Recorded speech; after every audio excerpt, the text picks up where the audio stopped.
Unlike Game Pass, where you pretty much just buy in and you have it, PlayStation has taken a slightly different approach with their all new revitalized PlayStation Plus. If you saw my video that I did in the past, and I will post a link to that in the description box below, and also a card should be popping up about now. You can go back and look at my thoughts on the 3 different plans that Sony has announced that will be coming out for their all-new revitalized PlayStation Plus. The more expensive plans, the two plans, not the essential one, but the 2 higher tier plans, were always advertised to include a bigger library of games, more content, etc. And today on the PlayStation blog, which I will also post a link to in the description box below, you could read all about some of the new games that will be making their way to come out later in the year. Now, to be very clear as we go through this list, this is not the exact same offering as Game Pass. In other words, Sony has made it incredibly clear from the beginning that a lot of their first party day and date launches would not be coming to the service. Obviously, they could change their mind, right? We'll see if they do. Unlike Game Pass, where everything just drops the day it comes out, PlayStation has taken a different approach. Now, they have an insanely deep catalog of games to choose from, but keep in mind that this is not the same. Additionally, everything you're looking at here is stuff that is going to be in the Extra and in the Deluxe. Like I said, the 2 higher price point categories, not the Essential. I personally will be sticking with Essential. I've talked a lot about this already in my previous video, but to me, a lot of the games that they're offering, while it sounds awesome to have a great library of these cool games, are games that I bought the day they came out, and I have beaten them many, many moons ago. All right, with that in mind, there are 3 services to choose from, as we've talked about: Essential, Extra, and Premium. If you decide to go with the Extra or Premium, you're going to get access to a pretty in-depth PS4, PS5 game catalog. Quote, "We're focusing on adding high-quality titles into the PlayStation Plus service for players to enjoy. I'm pleased to share a selection of the content that will be available for PlayStation Plus Extra and Premium/Deluxe plans. PlayStation.com will be updated with the game list when it launches in your region." So here is a list of the PlayStation Studios. These are the first-party titles. These are the games that you would buy a PlayStation for because they're made by Sony, exclusive to the Sony console, maybe not to the platform. Obviously, Sony has ventured out slightly into PC gaming, but these are the console exclusive games that all of us bought a PlayStation or PlayStation 4 or PlayStation 5 for, because some of these games are insane. I'm not going to read all of them, but a couple that stand out to me is Bloodborne, one of the most insane third-person Soulborn game I think any of us have ever played. I mean, it's half of the title. The Born and Soulsborne comes from this title.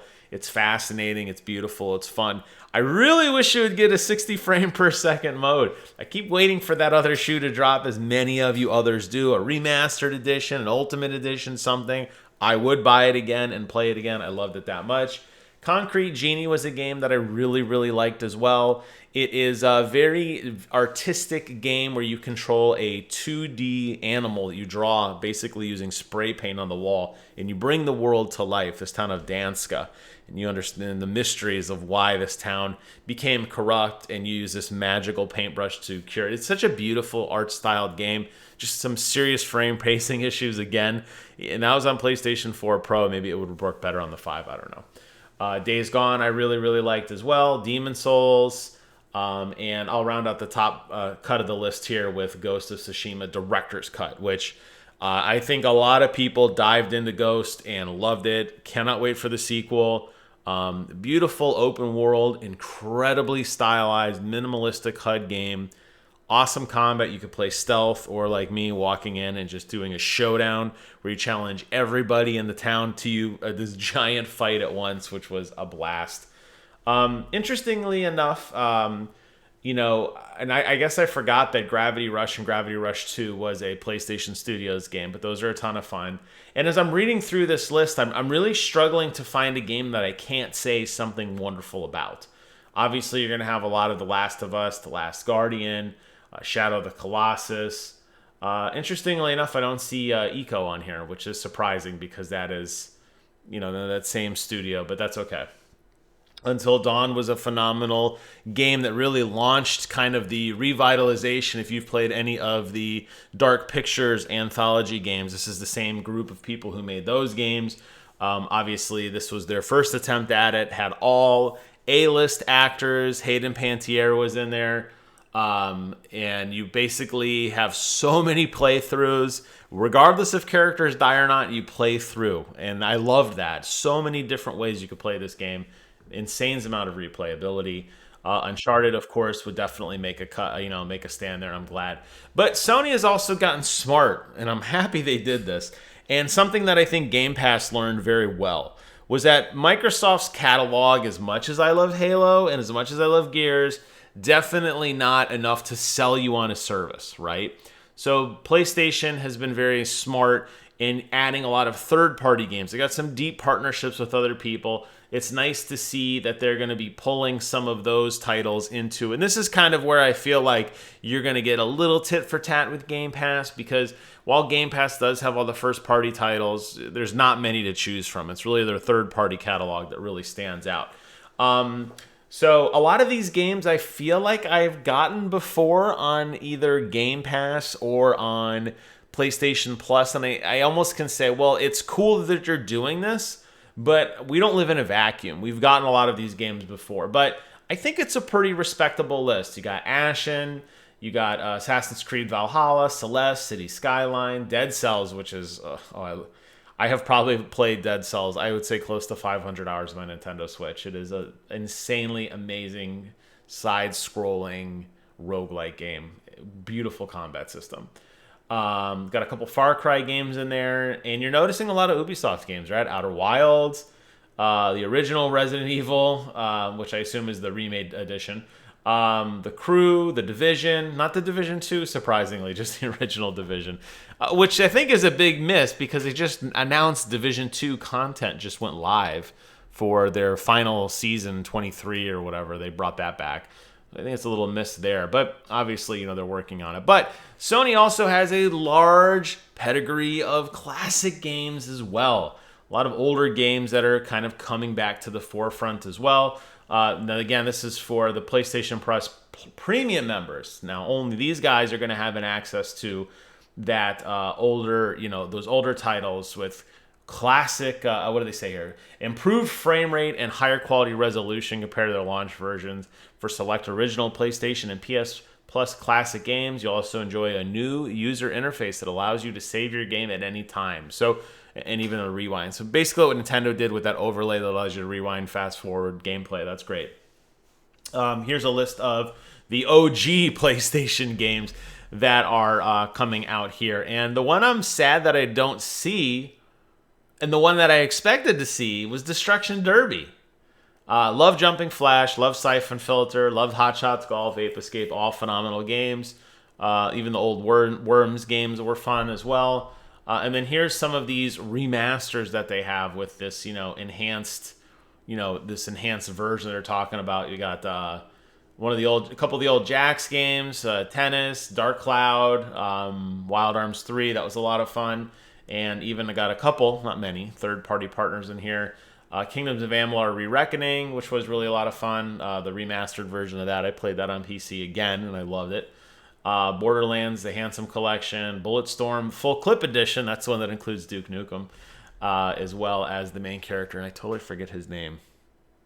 Irrelevant guy, random guy.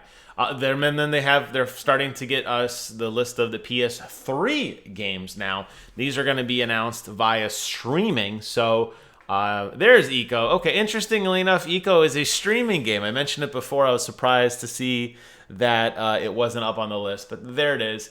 Both infamous games, a lot of Ratchet and Clank. This list here, nothing, again, really surprises me on anything. And even, again, with the third-party games. So I feel like they're bringing the heat on a lot of older titles. If you are brand new to PlayStation and you've never played a PlayStation game before, I think this is a great time to dive in and check it out. I don't think that people like me, who have been Sony ponies since the inception of the PSX, are really going to find a significant amount of value in these, because I feel like these games have been out for so long, and we've seen the greatest hits versions of these games come out at a reduced price point. And we've seen a lot of them work their way through the PlayStation Plus free-to-play system. I don't really know if anybody's like, oh my God, I'm finally getting to play, Eco for the first time. Like, I highly doubt that. I mean, anything's possible, but I highly doubt it. They're also going to add these game trials as well, which was something I was curious about how they were going to handle this limited time edition trials. And essentially, they're games that are already out. They're going to give you a chance to try before you buy, which is interesting as well. If you do buy the game, any trophies you unlocked, any saved game data will carry over and you'll instantly get those. So they have the Uncharted Legacy Collection.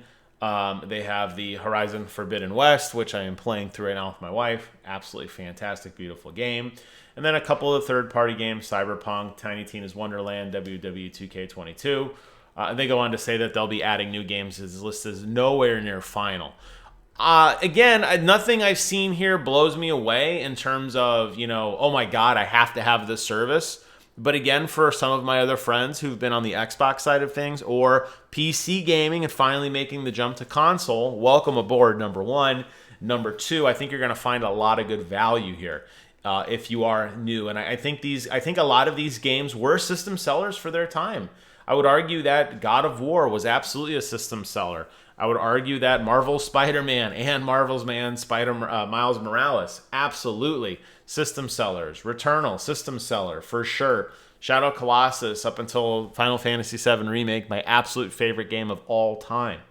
All of these really, really big hit games. I think people are going to see this list and say, wow, I've heard a lot of people talk about these games, and this is finally like a great place to check them out. So the advertising's on point, the branding's on point. They put the list of the things you absolutely need to see front and center. Is it a true comparison, a one-to-one between this and Game Pass? Well, that's for you to decide. But for me, I'll be sticking with Core because I own most of the collector editions of these games anyway. But I want to hear from you guys in the comments below. Let me know your thoughts on this list. Was there anything that you were really excited to see that got overlooked? Like for me, Destruction Derby, which still blows my mind. Or are you in the same boat as me? Or what are your thoughts on this service as it begins to take form and flesh out as we approach June, which should be Summer Games Fest, and what E3 hype should be? This is when all the big hit announcements are going to be dropping, lining up their sales for the end of the year. So buckle up, Buttercup. Thank you all so much for watching. Take care of yourselves. And until next time, I will see you guys on the other side.